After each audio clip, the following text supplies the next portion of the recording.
You are no longer my son. Sign these disownment papers. Father, please. It's done. I remember the sound first, not the words. Those came later, slow and deliberate, like stones dropped into still water. But the sound, the rustle of paper being unfolded. The sharp intake of breath my mother took before she spoke, the kind that means someone is preparing to say something they've rehearsed. I was lying in the ICU bed with my left leg elevated, wrapped in so much gauze and metal it looked like something borrowed from a construction site. The accident had happened 4 days earlier. A drunk driver, a red light, the sickening crunch of metal that I can still hear if I let myself. My spine had taken the worst of it. 3 fractured vertebrae, nerve damage they were still assessing, a prognosis that included words like wheelchair and possibly permanent and will need to see. My parents had visited twice since the accident. Brief visits, 10 minutes, maybe 15. They stood near the door mostly, my mother clutching her purse, my father checking his phone. They asked the required questions. How was I feeling? What did the doctors say? But their eyes never quite landed on me. They looked at the monitors, the IV drip, the window. Anywhere but at their daughter. On the 4th day, they came with a folder. My mother placed it on the rolling table they use for hospital meals, the one that swings over the bed. She didn't meet my eyes when she did it. My father stood behind her, his jaw set in that way that meant he'd already made up his mind about something and wouldn't be moved. "We need you to sign these," my mother said. I stared at the folder. Manila, standard issue, the kind you could buy at any office supply store. There was a coffee stain on one corner, faint and brown. I remember thinking it was strange that they'd use a stained folder for something important, that they hadn't cared enough to use a clean one. "What is it?" My voice came out rough. The breathing tube had been removed that morning, and my throat still felt raw. My father spoke then. "Disownment papers." The room was very quiet. Somewhere down the hall, a machine was beeping. A nurse laughed at something someone said at the station. Normal sounds. The world continuing on while mine tilted sideways. I didn't ask if he was joking. My father doesn't joke. "We've thought about this carefully," my mother said. She was using her reasonable voice, the one she used when explaining to telemarketers why she wasn't interested.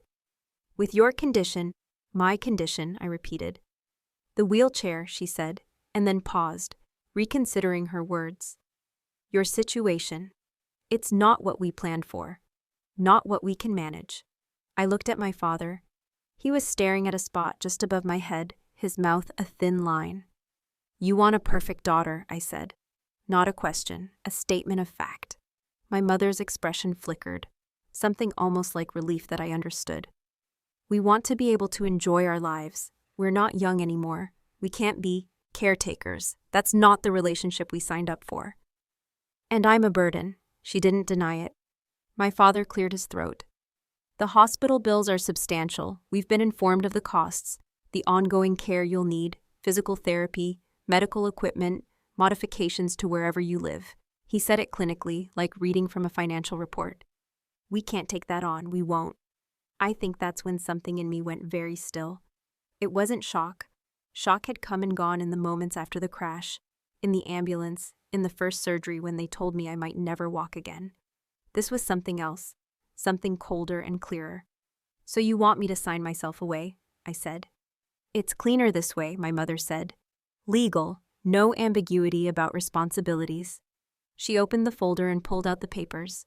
I could see my name at the top, Meredith Ann Garrison, and beneath it, dense paragraphs of legal text. My eyes caught phrases: relinquishment of parental rights and obligations, severance of familial legal ties, waiver of future claims. They'd had a lawyer draft this. They'd paid someone to put our family's dissolution into proper legal language. My father produced a pen from his jacket pocket. Black ink, expensive, the kind he used to sign contracts at work. He placed it on top of the papers. "Sign it," my mother said. Her voice had an edge now, impatient. "We have somewhere to be at too." I looked at them both. My mother in her cream-colored blouse, her hair freshly styled. My father in his weekend casual, polo shirt, pressed khakis. They looked like they were on their way to brunch. Maybe they were. I thought about all the times I'd tried to be what they wanted, the piano lessons I'd hated but endured because Mother said it was refined, the pre-law track in college that Father insisted on. even though I wanted to study art history. The boyfriend they'd approved of who treated me like an accessory, who I'd finally left after 2 years of my mother's disappointment. I thought about the last thing my mother had said to me before the accident on the phone 3 weeks earlier. When are you going to start taking your future seriously? This was my future now. A hospital bed, a wheelchair, uncertainty, and they wanted no part of it. I reached for the pen. My hand was steadier than I expected. No tremor, no hesitation. I pulled the papers closer, found the signature line.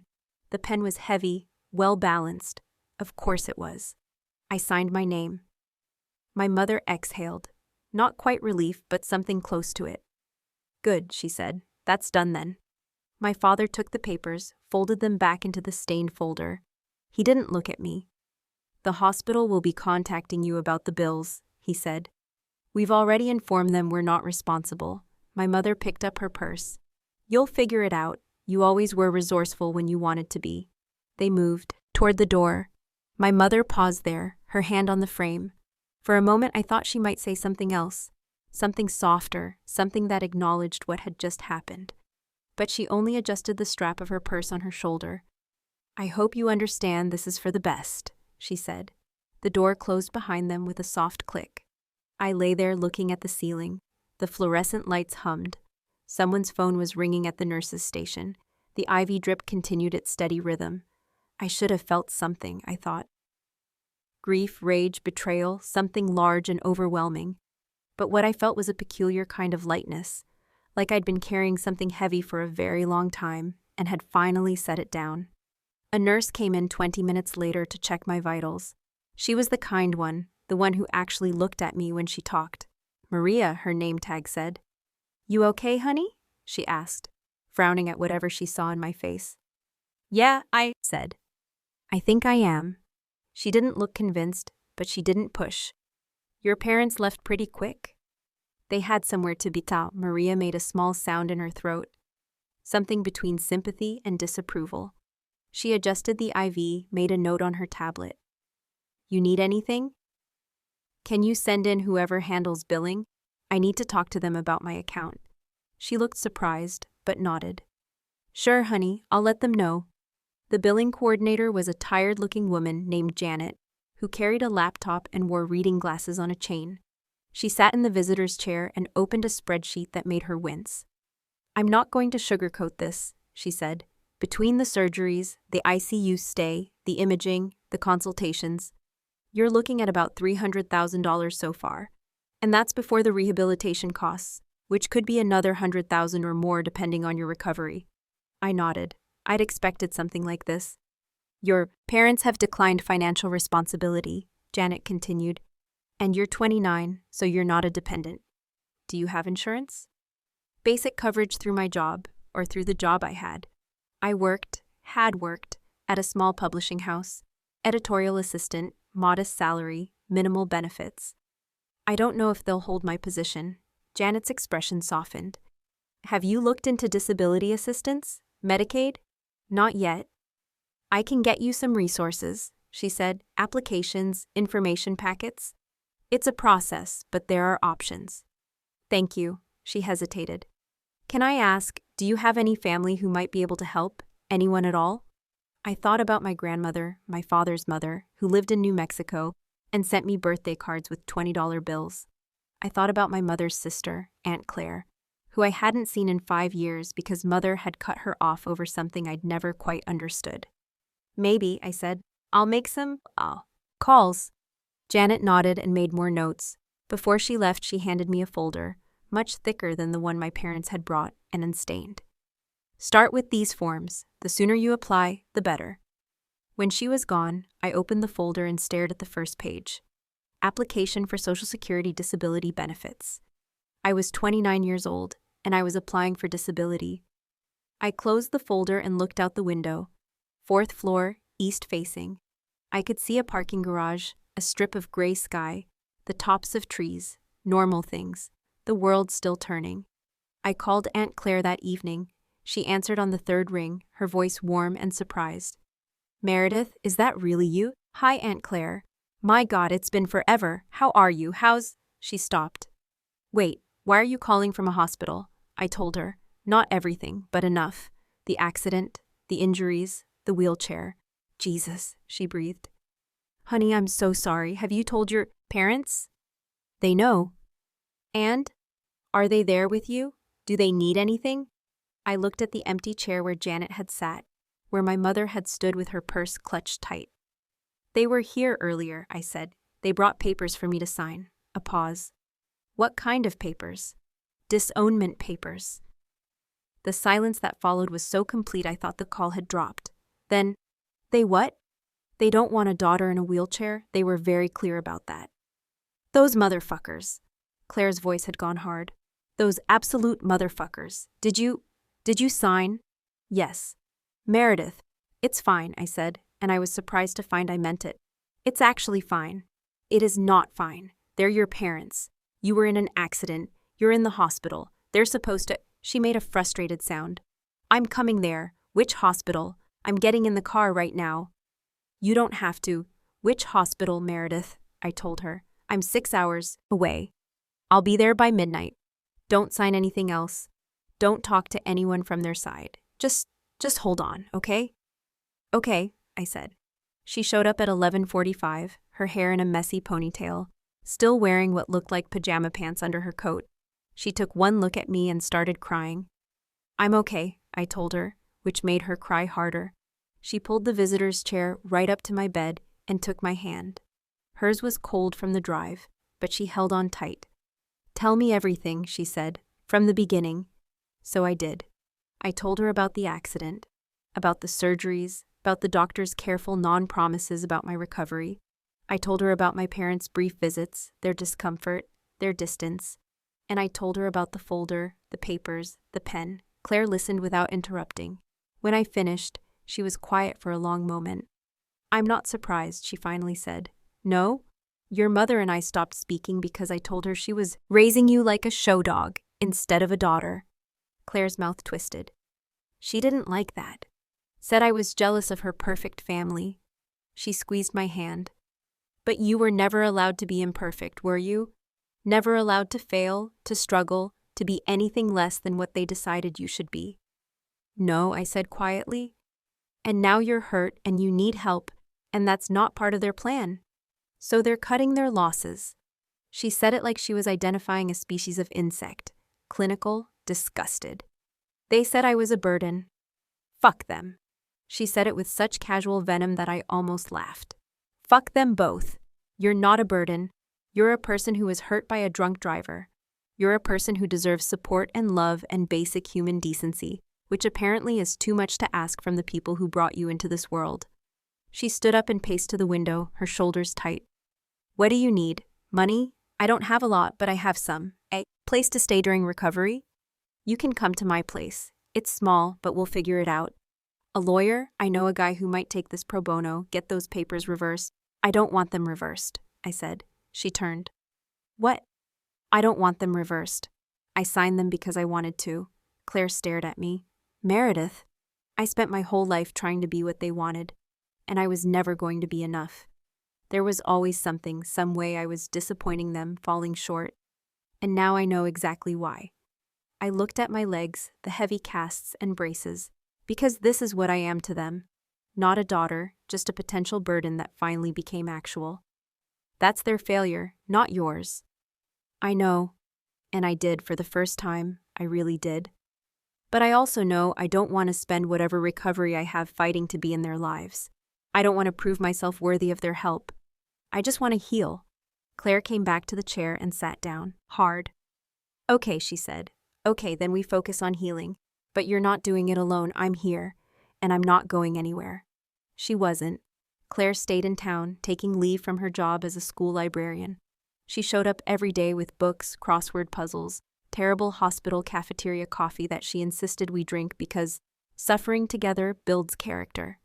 She was there when the physical therapist came, when the doctors did their rounds, when I had my first panic attack at 2 a.m. realizing I might never walk again.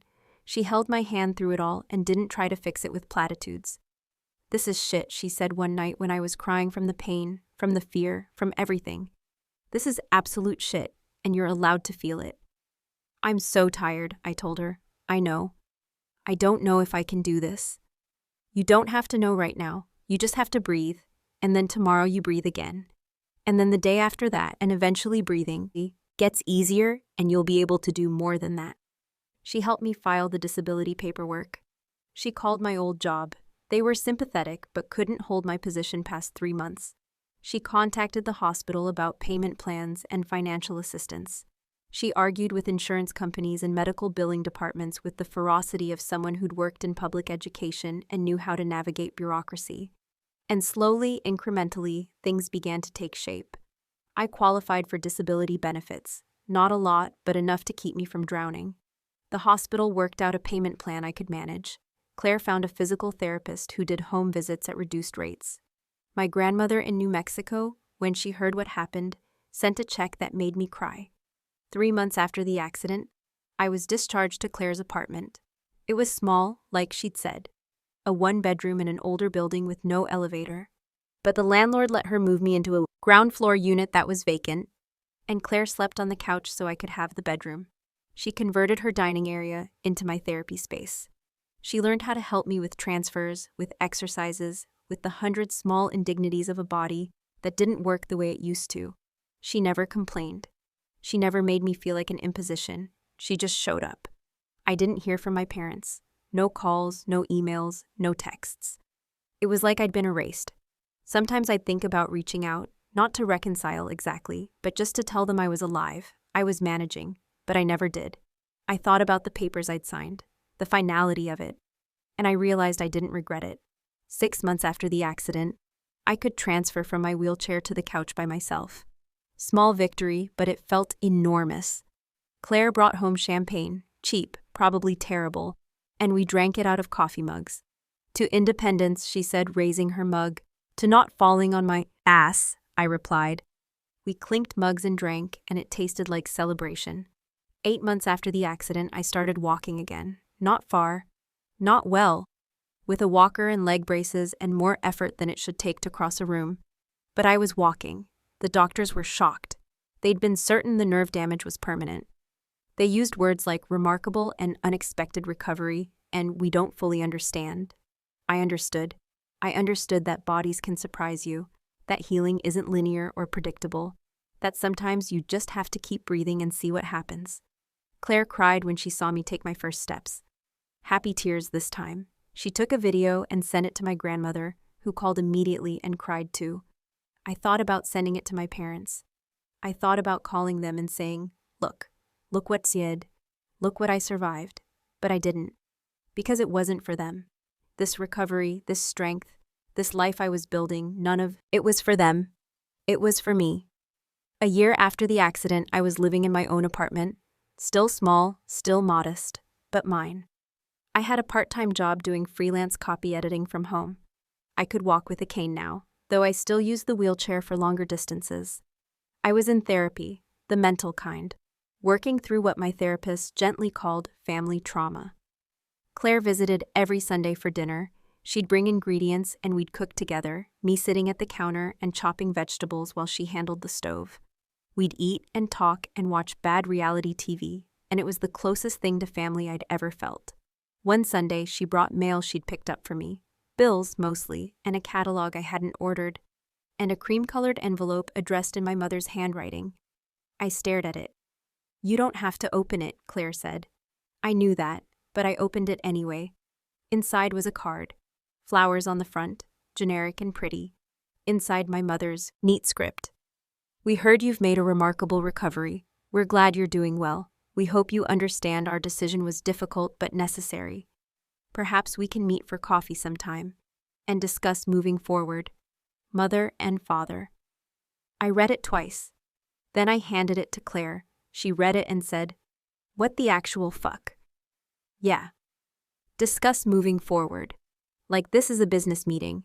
Like they didn't abandon you in a hospital bed. She looked at me. What do you want to do? I thought about it. Really thought about it. I thought about the girl I used to be. The one who would have read this as an olive branch, a chance for reconciliation. The one who would have called immediately, eager to please, desperate to be welcomed back. But I wasn't that girl anymore. Nothing, I said. Nothing. I don't want to have coffee. I don't want to discuss moving forward. I don't want anything from them. Claire smiled, small and proud. Okay then, I took the card back and walked slowly, carefully, but walked to the kitchen. I dropped it in the trash. Okay, I said. That night I couldn't sleep. I kept thinking about the moment in the ICU, the pen in my hand, the signature I'd written without hesitation. I thought I was signing away my family, but maybe I'd been signing something else, a release, a permission slip to build a life that wasn't defined by their approval or their disappointment. I got up and made tea, chamomile, the kind Claire bought because she said it helped her sleep. I sat at my kitchen table, mine, the one I'd picked out at a thrift store, and looked around my apartment. It wasn't much. Mismatched furniture, secondhand books, a therapy schedule on the fridge next to grocery lists. But it was mine, built from nothing, from worse than nothing, built from the ashes of the life I thought I was supposed to have. My phone buzzed. A text from Claire. Can't sleep either. Want me to come over? I smiled and typed back. I'm okay, just thinking. Good thoughts? I looked around my small apartment again, at the life I'd made. Yeah, I typed. Good thoughts. I finished my tea and went back to bed, and this time, I slept. 2 years after the accident, I was walking without the cane most days. I'd built up my freelance work enough to go full-time. I'd made friends through a disability support group, people who understood what it was like to rebuild yourself from scratch. I'd started dating someone casually, someone who'd never known the old me, and didn't have expectations about who I should be. I'd stopped thinking about my parents every day, then every week. They became something that had happened to me, like the accident itself. Traumatic, life-changing, but ultimately past. Sometimes people asked about my family, and I'd say, it's complicated, and change the subject. Claire was still my Sunday dinner date. That never changed. One Sunday, she brought champagne again. Better than the cheap stuff this time. What are we celebrating? I asked. 2 years, she said. 2 years since I got that phone call. 2 years since you started over. You make it sound dramatic. It was dramatic. You were in a hospital bed with a broken spine and parents who handed you disownment papers. That's literally a trauma drama. I laughed. When you put it that way. We drank the champagne. It was good, dry and crisp and tasting like celebration should taste. Can I ask you something? Claire said. Always. Do you ever regret signing those papers? I thought about it, really thought about it. No, I said, not even a little bit. Yeah? I spent my whole life trying to earn their love, trying to be perfect enough, successful enough, acceptable enough. And I was never going to get there because the bar wasn't about my effort. It was about their willingness to see me as worthy, and they didn't. I set down my champagne glass and looked at Claire. But you did. You saw me at my absolute worst. Broken, scared, dependent, and you didn't flinch. You didn't make me prove I deserved your help. You just helped. And that taught me something I'd never learned from them. What's that? That love isn't something you earn. It's something you give. And if someone needs you to perform for it, it's not love. It's a transaction. Claire's eyes were bright. You're going to make me cry. Please don't, I just opened this champagne. She laughed and wiped her eyes. Too late. We finished the bottle together and ordered terrible Chinese food and watched a documentary about deep-sea creatures that was somehow both boring and fascinating. Normal things. The kind of evening I'd built my life around. When Claire left, she hugged me at the door. I'm proud of you, she said. I know. No, I mean it. I'm really, really proud of you. I know, I said again, and this time I hugged her back hard. When she was gone, I cleaned up the dishes and got ready for bed. Monday tomorrow, work emails to answer, physical therapy in the afternoon. Ordinary things. The life I'd built. I thought about the cream-colored envelope I'd thrown away a year ago. I wondered if my parents ever thought about me, about the daughter they'd signed away. I wondered if they regretted it. And then I decided I didn't care. Because they'd given me something valuable when they handed me those papers. They'd given me permission to let go. To stop performing, stop striving, stop trying to be perfect for people who would never be satisfied. They'd freed me to build something real. I turned off the lights and climbed into bed. Still a process, still requiring care, but easier than it used to be. Everything was easier than it used to be. In the dark, I thought about that moment in the ICU. The pen in my hand, the signature I'd written, the word I'd said when they told me to pay my own hospital bills. Okay, such a small word, but it had contained everything: agreement, acceptance, release. I'd said okay to being disowned, and I'd meant it. I still did. I closed my eyes and felt something I hadn't expected to feel when I woke up in that hospital bed 2 years ago, broken and alone. I felt free. And in the quiet of my small apartment, in the life I'd built from nothing, I finally felt like I was enough. Not for them, for me. And that was everything.